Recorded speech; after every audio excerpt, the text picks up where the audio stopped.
Welcome in, everyone. It's so awesome to have you. I am Wannabe Omni. It's so nice to finally meet you. I am making my first video, so I just wanted to introduce myself, and I thought what better way to introduce myself than to show off my collection here. So I am a new comic book collector. I've only been collecting comics on and off for about 2 years.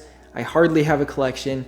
I want to read new comics and see if comics are like overhyped, if they're underrated, if they're overrated, and just from like a new comic book reader, just reviewing each comic and just seeing if they live up to what everyone says about them.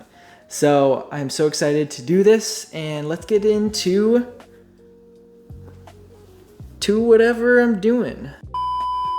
To the comic collection.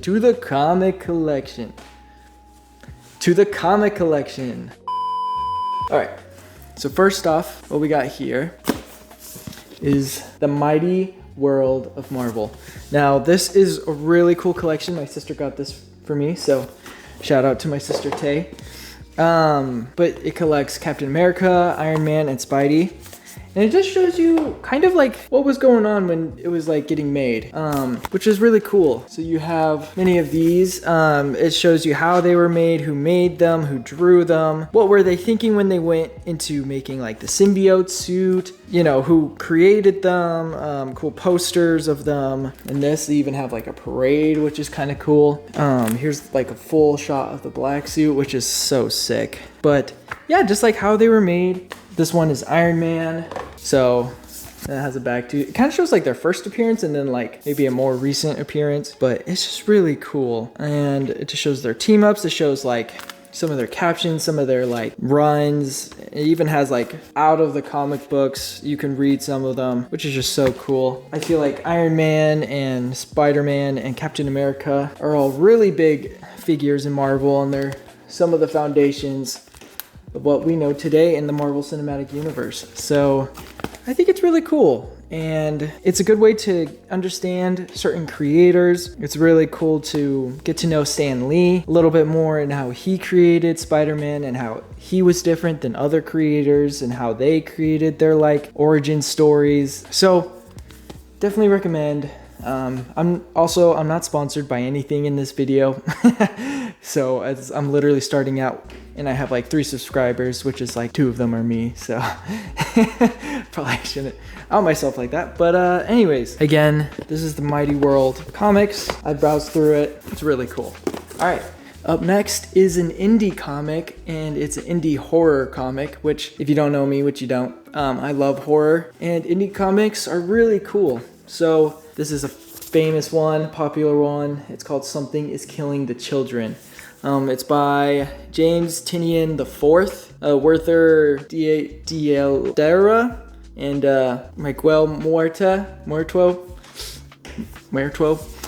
Sorry, I'm going to butcher a lot of these names, but y'all are geniuses, because whatever y'all did with this book is simply amazing. The artwork is very gritty. There's so many shadows. The story is about a woman who tracks down monsters that are killing children, and it's pretty much just the adventure of how to track them, how to catch them, how to kill them, how were they created, why are they here, and it's just really good. I got recommended this too many times, so I finally picked it up, and that's really good. It was so good that I had to get the second one here. So these are the deluxe editions. They are, you can get them in a slipcase. I didn't, but they're hardcover, which is really nice. They collect about, 15 issues, I think. Oh my gosh, the art is just so beautiful in these. Oh, they also have like extras in them, so you can like read like how they like kind of set up the scene for like the comic book, and a little bit about the authors at the back of the book. So yeah, chapter 15. So this like collects about 15 volumes. It's really good. So if you ever want to like read this book and you want it in like a pristine kind of show off way, this is the best way to do it in my opinion. But Something is Killing the Children is a must read, and I can't wait for the 3rd deluxe edition to come out. So that's really cool. Okay, so next up are these monstrosities that I'm gonna be like out of breath, that were called.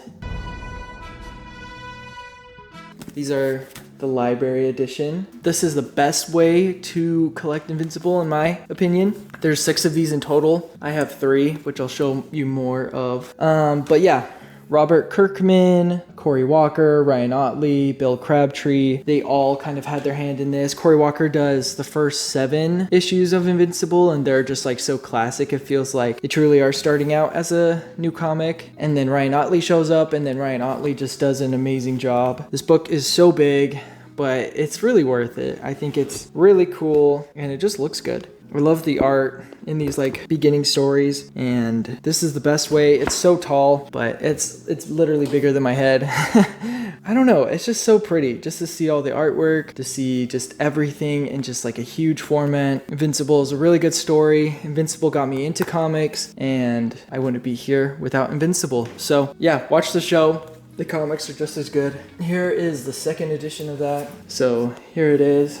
This one just has Robert Kirkman, who is the writer, Ryan Ottley, who is the illustrator, and then Bill Crabtree, who does like the words in it, the lettering. But it's really sick. I think this is some of my favorite art in all of the series. It just looks so clean. I know I've said that a lot. I need to come up with more words. But it just looks so good. And some of the stories here are really great. Omni-Man is one of my favorite characters in Invincible. And it's just so fun. It's heavy. You'll get a workout as you read. So that's what matters, right? Gotta stay healthy. And then I just got... This is my most recent edition, is Invincible Volume 3, because the spine, I'll make a video about this later, but the spine didn't match the other ones. It was like I don't know, it was like a warmer white, so it didn't really match these other ones, so I hadn't gotten it yet. And I'm not able to finish it either because I'm watching the show and reading the comics with it. So this is where we are. See that little sticky note? I don't have an official bookmark. That's how much we've read or gone through in the show, is these 2, and then all the way up to there. So these collect 2, I think they're called Ultimate Editions. If you know what the Ultimate Editions are, they collect 2 in each library edition. So this would collect like 1 and 2, 3 and 4, 5 and 6, and they have 12 in total. And they're 6 in total. So Invincible is such a good read. Read it. It's actually so good. I need to do a video on it. But yeah, that's really it. Like, I'm new to this. I have Funko Pops. I love Funko Pops. And maybe I could show you guys real quick. Here's some of my Funko Pops. Here's some. I like gaming. We love books around here, not just comics. But so yeah, this is all very, very new. But yeah, so please follow along. Please comment down your favorite comic books so I know what I should get next and review it. I'm gonna be coming out with a series of, is it overrated, underrated, properly rated? As a new comic book reader, I'm gonna read your guys's like top picks and see if it lives up to the hype. So really excited about that. If you like this, please like. If you watched all the way through, you might as well comment and like and subscribe. Starting out, and it'd mean the world to me. So thank you. I'll see you guys on the next comic book review.